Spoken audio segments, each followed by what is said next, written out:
Let me see your hands. Okay, let me see your hands. I need to see some ID. Get on the ground! Get on the ground now! Get on the ground! Get on the ground now! I'm a federal agent. 917-110-3. I'm a federal agent. Get on the ground! Get on the ground. I'm a federal agent.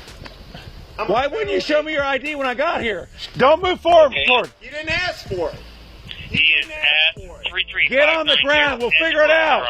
It took this Columbus police officer less than 30 seconds to escalate this situation into a guns-out standoff. But what this officer doesn't know yet is that he's pointing his gun at a federal agent. On that 10-8. Not getting on the ground. Well, then stay where you're at.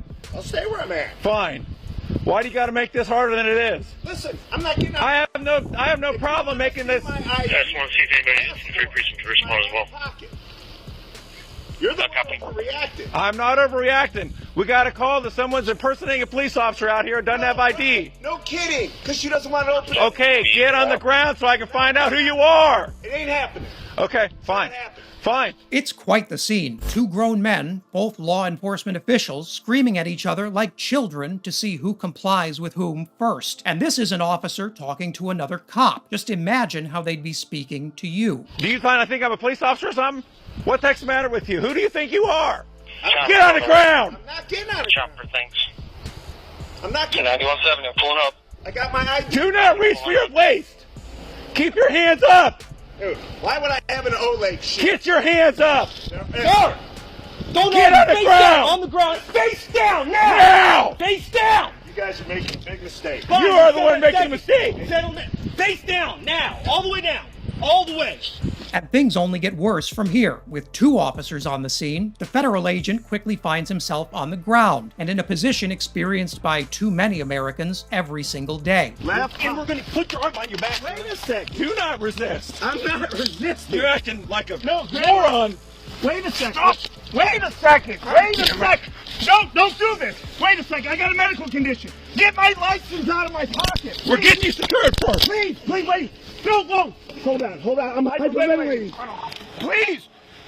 Please, sir.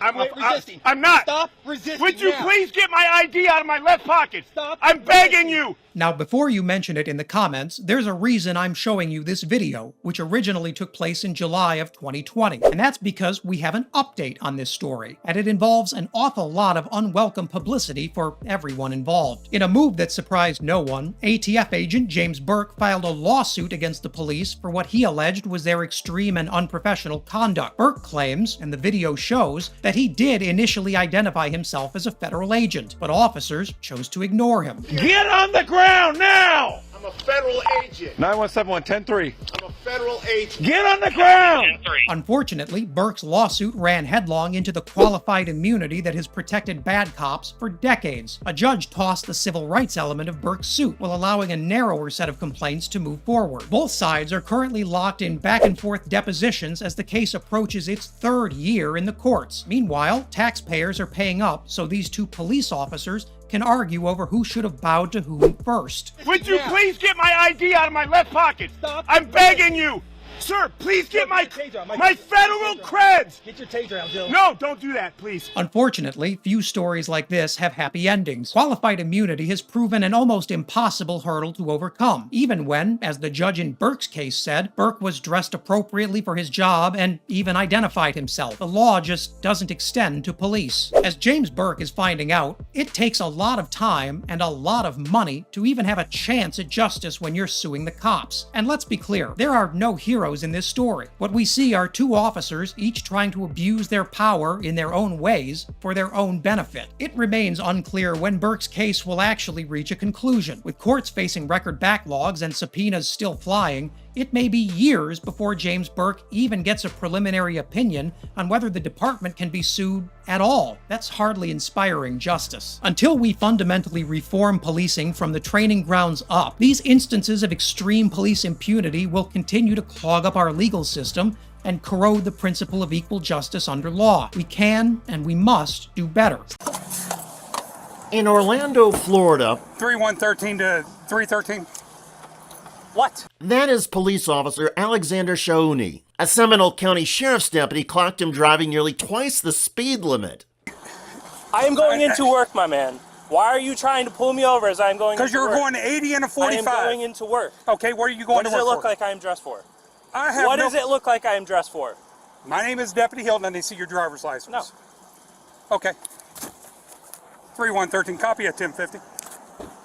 Now, the Orlando police officer is fleeing.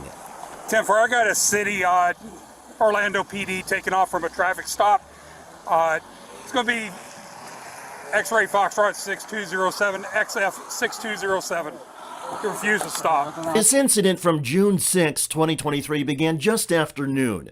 A Seminole County Sheriff's deputy on routine patrol saw an Orlando police vehicle driving the opposite direction and speeding. The police officer's emergency lights were not on. And under Florida laws, officers must drive the speed limit unless responding to an emergency. So the county sheriff's deputy began a pursuit, and the chase took a while. Over 100 miles an hour trying to catch up with this butthead.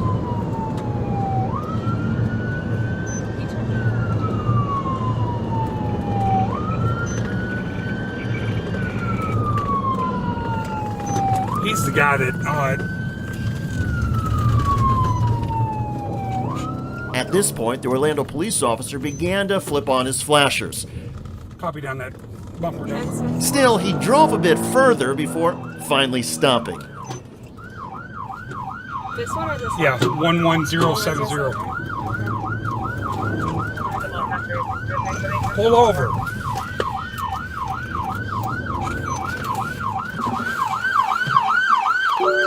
You gonna pull over? Please say a command. Pull over.